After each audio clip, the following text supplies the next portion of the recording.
आज एक पाकिस्तानी ड्रामा है सामर यार पिया की, उसका रिव्यू करेंगे और उसकी स्टोरी लाइन आपको बताएँगे। चलिए वक़्त ज़ाया किए बगैर हम फ़ौरन से अपने ड्रामे की स्टोरी की तरफ आते हैं। सीन का जो शुरुआत होती है वो दिखाया जाता है कि बहुत तेज़ बारिश हो रही है और उस बारिश में एक मिडल क्लास आदमी घर दाखिल होता है जिसकी बीवी उसी दौरान एक बच्चे को डिलीवर करने के टाइम पर होती है और उसके कुछ हमसाए वगैरह खड़े होते हैं। आदमी का नाम असलम होता है और उसके नेबर में घर के जो नेबर्स होते हैं वो भी उसकी मदद के लिए आए होते हैं।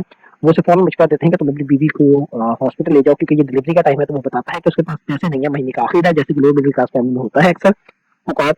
तो वो फिर हमसायों से मशवरा देते हैं कि हम ऐसे कर देते हैं कि हम यहाँ से ये मंगवा देते हैं किसी दाई वगैरह को ताकि सस्ते में काम हो जाए। लेकिन दाई को बुलाने के लिए भी और दुरानी जो डिलीवरी होगी उसमें भी कुछ अद्वियात लगेंगे, वो भी उसकी जेब में इतने भी पैसे नहीं होते। तो उसकी जो बीवी होती है असलम की, वो बताती है कि उसने सिलाई मशीन के नीचे कुछ पैसे छुपा के रखे थे, तुम ले जाओ और मेडिकल स्टोर से कुछ दवाइयाँ या कुछ चीजें वगैरह ले आओ। वो असलम जो होता है वो चला जाता है, घर से निकल जाता है मेडिकल स्टोर की तरफ ताकि कुछ चीजें वगैरह ले आए।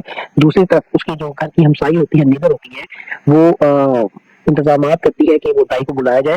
अब रास्ते में जब असलम जा रहा होता है तो वहाँ अपना एक दोस्त मिल जाता है जो उसके साथ अक्सर जुआ खेलता है, क्योंकि असलम एक एक्चुअली जुए का काफी बहुत शौकीन होते हैं। तो वो उससे दोस्त मिलता है, वो नशेड़ी भी होता है प्लस जुआरी भी होता है। वो असलम को जिद करता है कि तुम ऐसा करो मेरे साथ, जुए खाने हम दोनों चलते हैं, चल के जुआ लगाते हैं। तो असलम बताता है कि उसके पास पैसे सिर्फ 425 रुपए हैं, 425 रुपए हैं। तो वो उससे क्या जुआ खेलेगा, वो खुद भी बजिद होता है और कि हम जुए पे चलते हैं। फिर असलम आखिर तंग आके उसे बताता है कि उसकी बीवी बीमार है, तो वो इन पैसों से उसकी दवाई लाना चाह रहा है, लेकिन वो फिर भी कहता है कि नहीं तुम जुए पे ही चलो। और असलम को थोड़ा लालच देता है प्लस उसकी थोड़ी तारीफ करता है कि तुम जैसे जुए खाने में दाखिल होते हो, तुम्हारे हाथ में पत्ते आते हैं, तो तुम गेम जीत जाते हो। ये सुनकर असलम का फिर एक दफा दिल मचलने लगता है और वो इस चीज को भूल के कि उसकी बीवी बच्चा डिलीवर करने के बहुत करीब है और उसकी तबीयत काफी खराब है, वो उसे छोड़ के उस जुए खाने चला जाता है और वहां जाके वो जुआ खेलना शुरू कर देता है। इधर अब उसके हमसाये उसकी बीवी उसका इंतजार कर रहे होते हैं ताकि वो फटाफट वहां से कोई दवाई या चीजें इस्तेमाल जो होती है वो लेकर आ जाए, लेकिन वो तो वहां होता नहीं है। तो वो तो जुआ खाने भी गया होता है। तो उस दौरान वो फिर एक बच्चे को भेजते हैं, तो बच्चा आके बताता है कि वो तो मेडिकल स्टोर वगैरह पे नहीं है, जो गली की नुक्कड़ पे ही भाग गया है। तो वो कहते हैं कि ये जरूर जुए खाने पे गया हुआ। फिर बच्चे को दोबारा भेजते हैं कि तुम जुए खाने पे उसे देख कर आओ।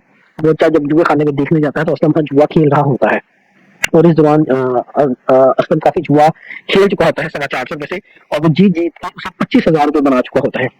तो अब वो बच्चा आगे से बताता है कि तुम्हारे घर में वो सब इंतजार कर रहे हैं, तुम तो यहाँ मेडिकल स्टोर की चीजें वगैरह लेने गए थे, तुम्हारी बीवी की हालत काफी खराब है, तुम फटाफट घर पहुंचो, तुम्हें सब बुला रहे हैं। असलम जुए में उस टाइम इतना मदहोश हुआ होता है या इतनी उसे लत लगी होती है कि उसे होश ही नहीं होता कि क्या हो रहा है। वो कहता है अच्छा मैं थोड़ी देर में आता हूँ।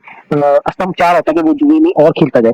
इस दौरान जुए में एक और बंदे को दिखाया जाता है जो असलम को पसंद, मतलब असलम को इस तरह दिखता है कि जैसे असलम को पसंद नहीं करता और असलम ने उसे पहले कभी बहुत हराया हूँ। तो वो असलम के साथ गेम खेलने के लिए बातचीत करता है कि मैंने भी असलम के साथ गेम खेली और असलम को गेम खिलाते खिलाते असलम के साथ गेम खेलता है खुद।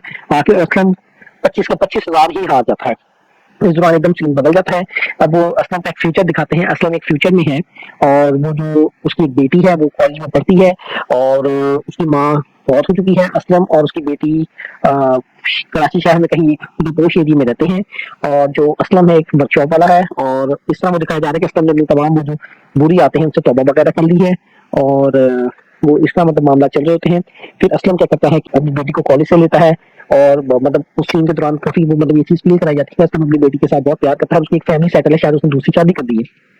फिर एकदम सीन बदलता है और एक बदमाश दिखाया जाता है जिसका नाम शामिल होता है। वो कटिंग वगैरह करवा रहा होता है और वो कोई फैक्ट्री का किसी फैक्ट्री पे कब्जा वगैरह करता है, गुंडों शुंडों को मारता भी है। तो एक सीन में उस कैरेक्टर को भी दिखाया जाता है और उसके बाबा जो है वो कॉलेज से पिक करके घर जा रहे होते हैं और वो खबर बताती है कि उसकी कोई स्कॉलरशिप वगैरह हो गई है। तो उसके बाबा काफी खुश होते हैं और वो तय करते हैं कि रास्ते में जाते हुए मिठाई ले जाएंगे। जब वो मिठाई लेने के लिए दुकान पे रुकते हैं वहाँ उसके बाबा को उसके पुराने साथी मिलते हैं जब वो जुआ खेलता था। उसे देख के उसके दादा काफी घबरा जाते हैं और उन्हें ना मिलने से अवॉइड कर देते हैं। इसी दौरान वो पिया को देख लेकर बता देते हैं, पूछते हैं कि ये भी तुम्हारी बेटी है। उसके पापा काफी घबरा जाते हैं, फौरन गाड़ी में बैठ के तेज तेज गाड़ी चलाने लग जाते हैं और वो तो आदमी असलम का जो कि उसका बाबा होता है उसका पीछा करने लग जाते हैं। पीछा वो ये चीज उसके बाबा देख लेते हैं और वो फौरन गाड़ी अलबत्ता तेज घर चला के पहुंच जाते हैं, लेकिन उसके बाबा का दिल टल जाता है और वो कहते हैं कि हम फौरन यहाँ से घर शिफ्ट करेंगे। जिस बात पे पिया काफी नाराज होती है और पिया कहती है कि मतलब हम हर कुछ अर्से बाद घर चेंज करते हैं, आप अपनी वर्कशॉप चेंज करते हैं, मैं अपना कॉलेज चेंज करते हैं। तो मतलब उसे ये बात बहुत नागवार हो जाती है, वो जिद करते हैं कि घर चेंज ना किया जाए, जबकि उसके बाबा कहते हैं कि वो घर चेंज करेंगे। इस बात वो नाराज भी थोड़ा बहुत हो जाती है, लेकिन उसके बाबा खैर उसे मना लेते हैं। और दूसरी तरफ ये सीन भी दिखाया गया था एक जिसमें सावल नामी बदमाश होता है और वो किसी फैक्ट्री पे कब्जा वगैरह कर लेता है। तो उसको थोड़ा सा दिखाया गया कि वो काफी बदमाश किस्म का आदमी है। अब ये लोग अपने घर का सामान वगैरह पिक करते हैं और पिक करके कहीं नई जगह पर शिफ्ट करते हैं। रास्ते में उनकी गाड़ी रुकती है, जहाँ वो उसके बाबा और उसकी जो मदर है, असलम की मदर, असलम की बीवी और उसके बाबा बैठे होते हैं, पीछे पिया बैठी होती है जो कि उसकी मदर होती है। इस दौरान वो दिखाते हैं कि सावल अपने घर से सो के उठता है और बाहर आके रोड पे खड़ा होता है, उसकी इसी दौरान नज़र पिया पे पड़ जाती है, वो देखता ही रह जाता है। और यहाँ पे एपिसोड नंबर 1 खत्म होती है, जिसमें मतलब एकदम उसे बड़ा ऐसे देखता है जैसे वो उसके हुस्न का दीवाना हो गया हो और एकदम उसे देखना शुरू कर देता है, और यहाँ पे एपिसोड नंबर 1 खत्म हो जाती है। अब हम दूसरे एपिसोड बनाएंगे और फिर इंशाल्लाह आपको दूसरे एपिसोड के बारे में सारा बताएंगे।